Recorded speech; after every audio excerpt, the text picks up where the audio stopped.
Welcome to Vision Plus, a program featuring a positive outlook, dealing with everyday situations of marriage, children, and business. Believing Philippians 4:13, I can do all things through Christ who gives me strength.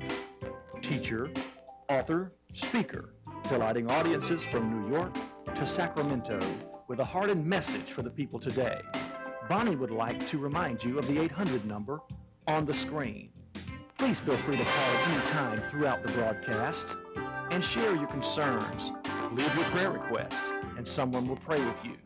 And now, teacher, author, and speaker. And we're going to talk tonight about our legacy, and the legacy is our birthright, our inheritance, our gift. And if you will, several of the verses in the Bible, if you'll get out your Bible, if you have a Bible with you, turn to Deuteronomy 4 and 10. We will go through that in just a minute. But first of all, I want to talk about, I know there's a few people here that love the Tennessee game, so if you will stand up and show them Tennessee. Here's our Tennessee volunteer right here, and a few others. Give her a hand, give her a hand. We allow Tennessee people to be right here in Alabama.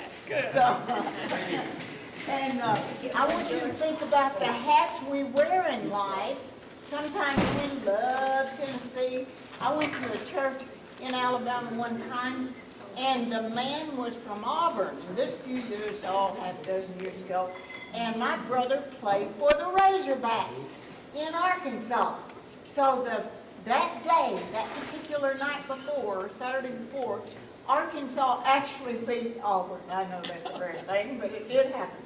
So the preacher wouldn't come up on the stage, and the song leader was just leading, started several songs we didn't even know he was going to start.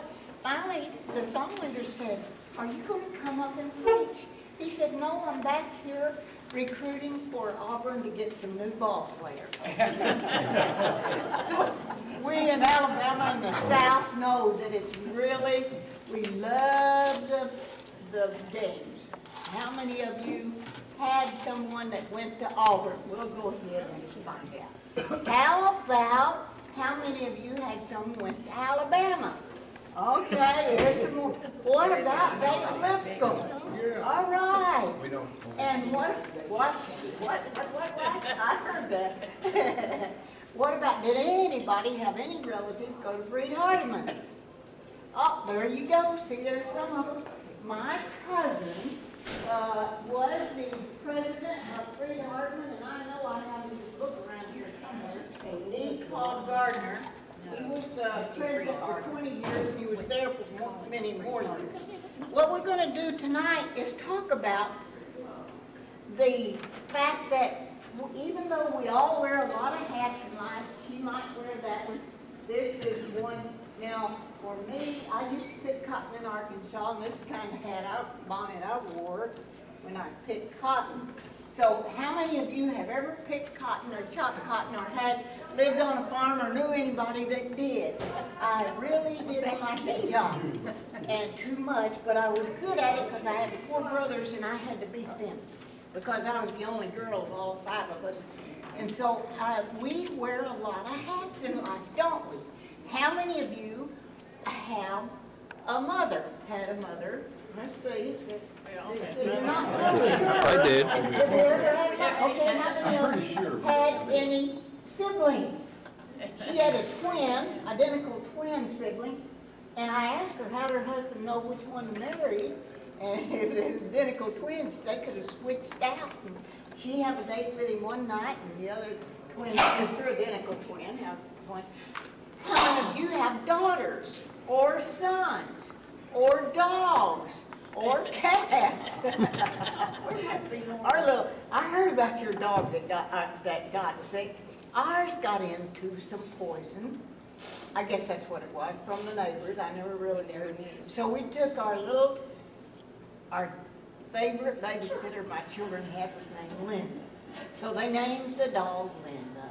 Not really the most name you would normally name, but to them that was a really special name. So one day when the dog got sick, we took her to the veterinarian.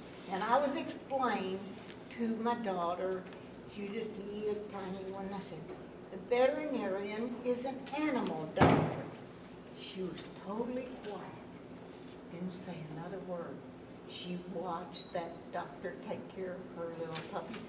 On the way home, she said, that animal doctor looked just like a man.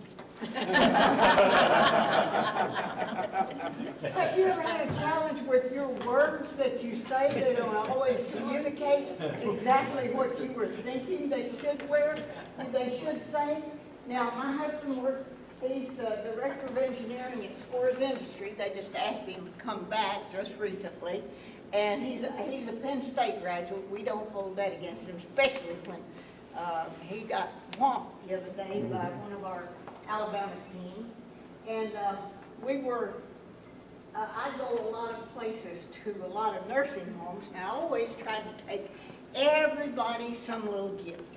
And they love bright, colorful things. So if you ever go to a nursing home, how many of you remember Barbara Friend? She's right over here. Precious lady. She asked me to come over there and speak to her group a lot. But we were in Alaska speaking just recently, and I like the Aurora Borealis. How many of you ever been to Alaska? Let's see. Oh, you have? You've been there?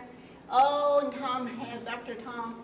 Well, we got on the train and we rode north and we stayed at a place in Wasilla Resort, they called it. And outside there was ice. It was this in January, and we were at Lake Lucille, and it was a truck, a Jeep, and several cars that were there on the ice. I said, Tony, look, they're driving those vehicles right on the ice. I said, they stopped and they stayed there for hours. I said, what are they doing? He said, they're ice fishing. And so it was so interesting that you read about it or even see it on television, but when you see it in person, you just can't believe it, that thing that they do. And then we took the train and saw the moose. Now somebody said, I just saw a bunch of moose. Somebody said, there's 16 moose out there. And they had a big article, headline in the paper. Road kill moose, somebody has to come help, and they take that meat and immediately give it to the children's homes. That's good meat. They use that meat, the moose meat. I don't know what else you call it, but moose meat.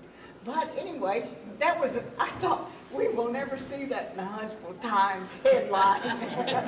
Roadkill moose, come and help us cut it up for the children's home. But now, I know that George was born here in Alabama. Right here in Huntsville. Right here in Huntsville.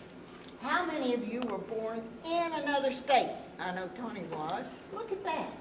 I can't believe that. That's amazing.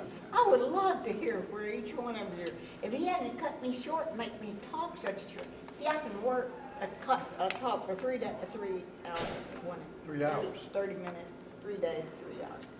I gave each one of you take-home things because I didn't think I might get to everything, but I did want to tell you that we're going to be talking about the gift that God gives us, and the gift is our birthright or our legacy or our inheritance that we can pass on to other people. That we have been given that God gives that to us. Now, I would like, Tony, if you would please, if you'll read that Deuteronomy 4:10, or a little bit of it anyway.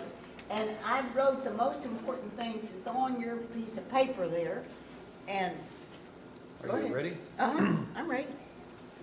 10, especially concerning the day you stood before the Lord your God in Horeb, when the Lord said to me, gather the people to me, and I will let them hear my words. There it is. Hear my words. That they may learn to fear me all the days they live on the earth, and that they may teach their children. That's the thing, teaching our children. Now, our children, for Tom and Donna, we're all their children because we're in their world. And so our children, our grandchildren, all of these people that are in our world, paths we cross in life, lives we touch, that is like our children, grandchildren, them that are afar off. And it commands us, well, actually, it doesn't command us, it just says. And if you go on down and read Deuteronomy 11:19, Tony, I don't know how fast you are, but we'll find out. He's pretty fast, he caught me. But, no, actually, I had to pay the $5 because he was in the Marine Corps and he had no money, he said. When we got up there to get our license, I started leaving, and that lady said, who's going to pay for this? I said, didn't he pay for it? He'd gotten gone the day before. She said, no. She said, that'll be $5. Man, I was lucky to have $5 myself. Bonnie, I collected my $5. that was a test to see if you were serious. I've been collecting my $5 every I had day. to do the same thing. You have to do the same thing. Okay. Okay, Tony. You shall teach them to your children, speaking of them when you sit in your house, when you walk by the way, when you lie down, and when you rise up. And you shall write them on the doorposts of your house and on your gates. What I want you to do is write down your legacy. I want to encourage you to do that. Write down your life story. Think back. If you could go back 5 generations, 4 generations, 3 generations, what it was like to live in Greece, and see what the world was like at that time, and see what it was like when my great-grandfather, wouldn't it be great if we could read those stories? You are the only ones that can give that legacy, that gift, that inheritance, that birthright to your world, whoever your loved ones are. And you need it so you, every time you sell a house, you can say, here's a book. And it'll be like, now we wrote about our daughter. Our daughter was a Russian interpreter. She took $1 million to the former Soviet Union. That book looks real, but she got killed over it. But I wrote about those stories about her when she'd write those stories about what happened in Russia.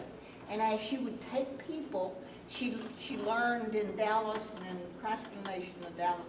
There was a language school, and then here at Huntsville, UA Huntsville, she learned Russian.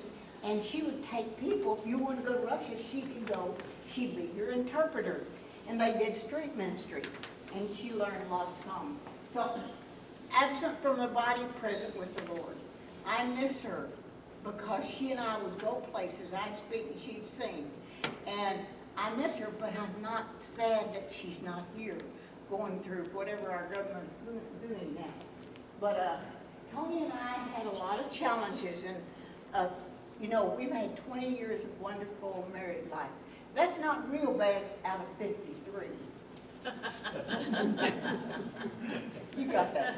Yeah. So we wrote a book about how the Lord put our marriage back together, and it has what's called analysis action section, and we do, especially for people that are thinking about getting married, relationships, we do workshops.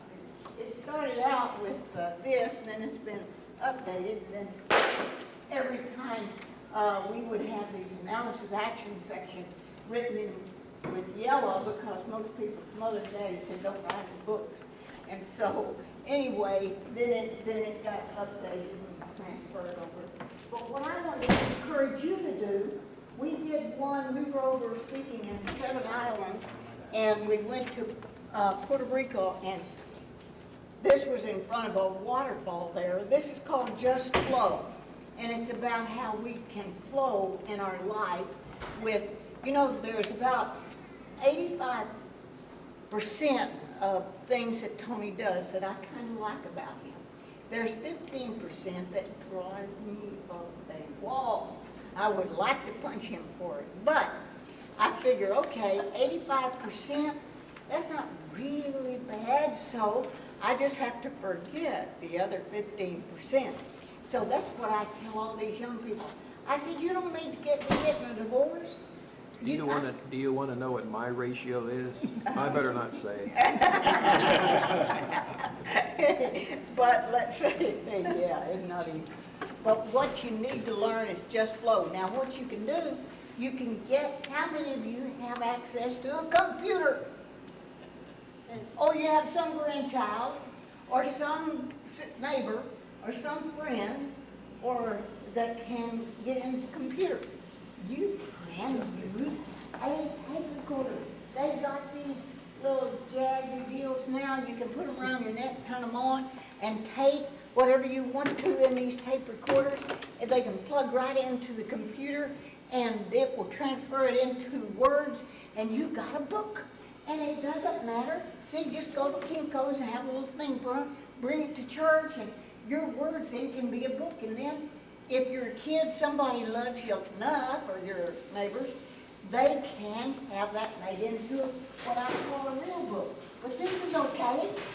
I'd love to have this, my great-grandfather. Now, my grandparents did write, I better have that, Let Us Make Man.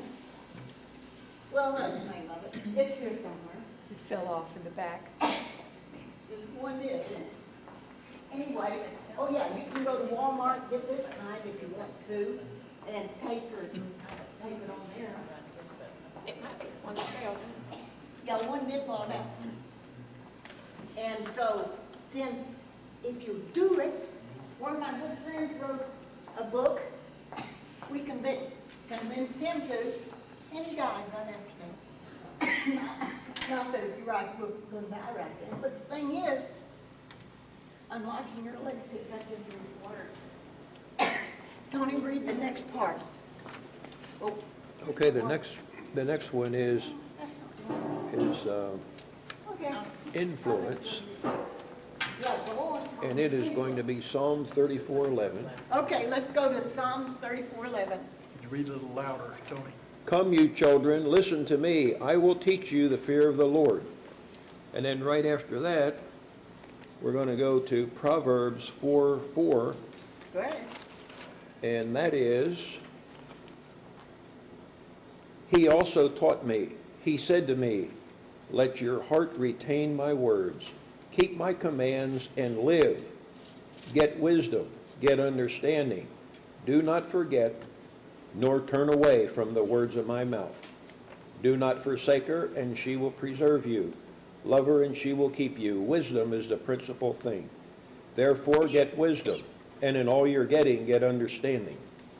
Exalt her, and she will promote you. She will bring you to honor when you embrace her. She will place on your head an ornament of grace, a crown of glory she will deliver to you.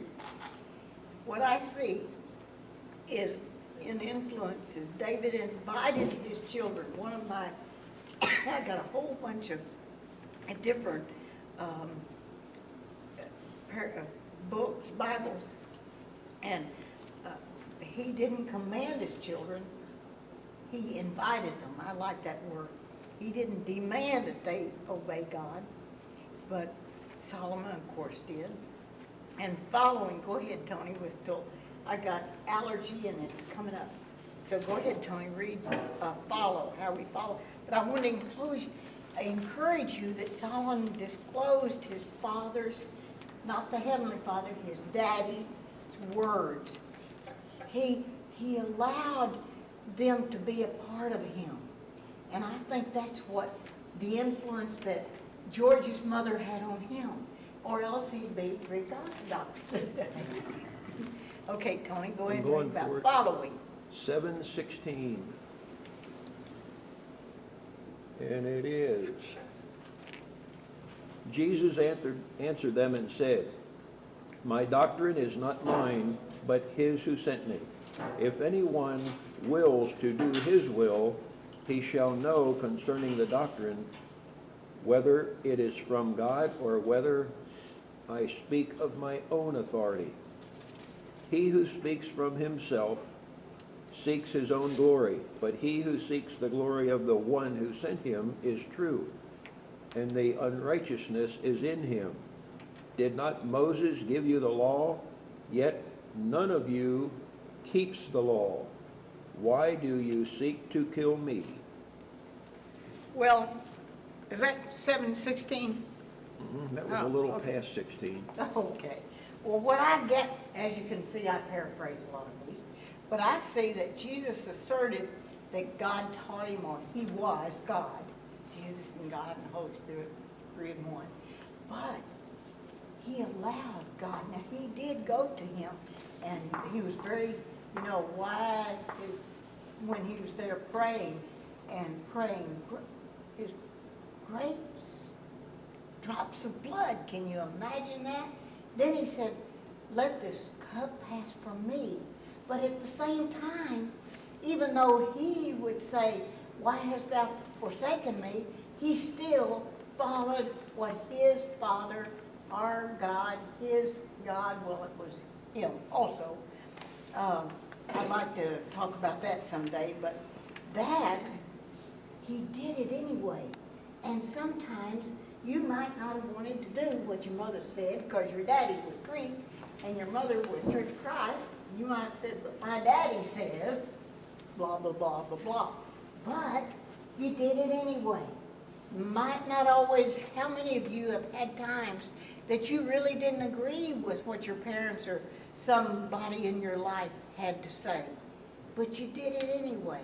And a lot of our children sometimes, and the people in our lives, Donna, just like the one under the bridge that you're influencing. If you had a book to hand to them, and I know Donna writes beautifully, I've done some of her plays.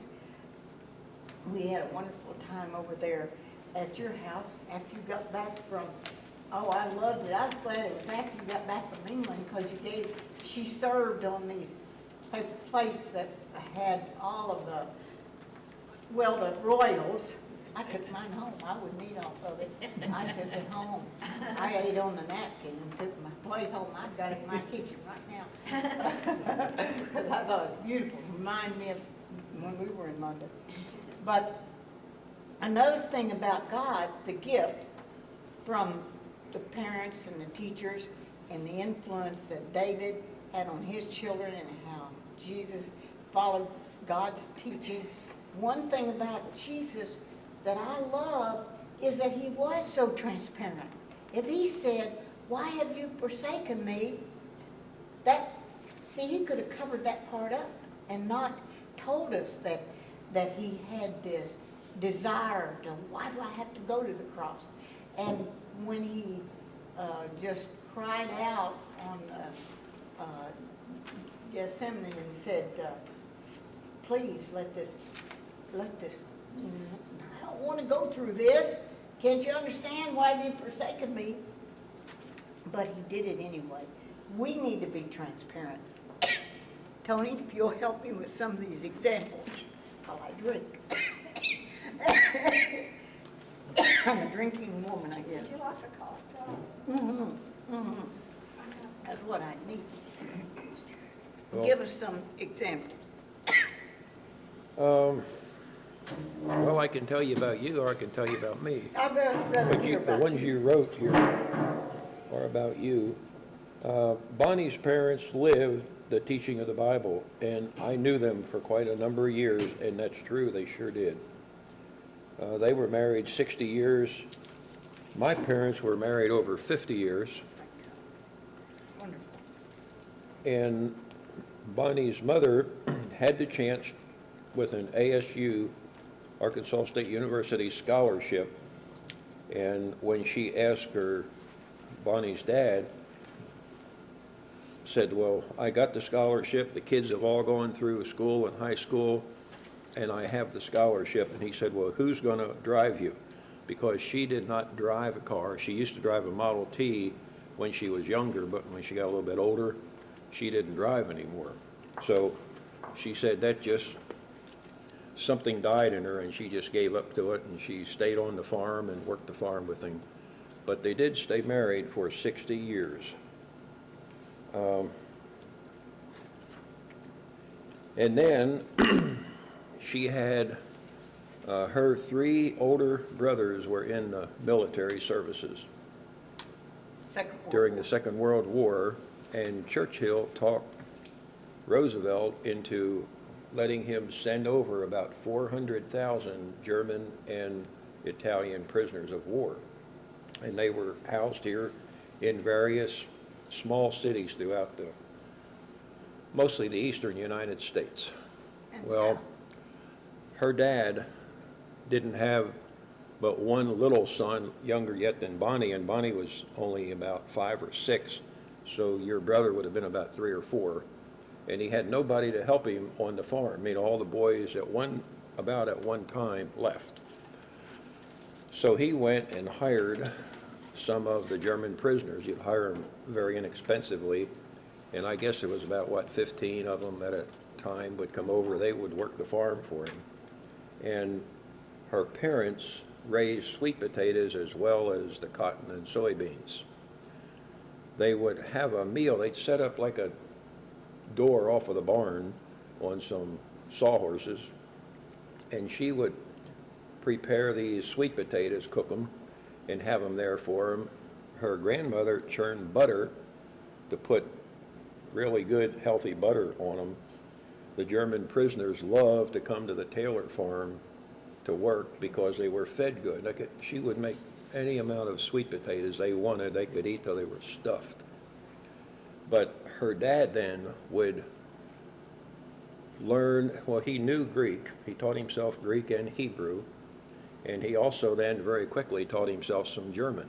And he would teach them the Bible. They could eat, but while they were eating, they had to hear the Bible. Some of them became Christians because of that. So you just never know what your story and what you're doing, what real influence is it. And here he is in broken German talking to these guys that could hardly speak any broken English at all, but nevertheless he communicated to them. He probably did it a lot with kindness, and it worked in a lot of areas. A lot of them did become Christians before they left there. And once they were repatriated back to the Germany or their home country, they had to go. They couldn't stay. But many came back as professors, and became professors and teachers and engineers and Christians. And a lot of it was because of the way they were treated by the people in the United States. So you never know what influence you will have and what legacy you're going to leave.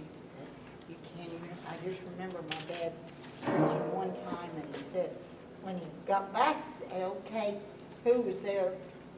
And he said, well, it's just, not much went on there, an old country church. He said, this one old preacher and his wife were baptized. But they had 7 sons, and every son became a preacher.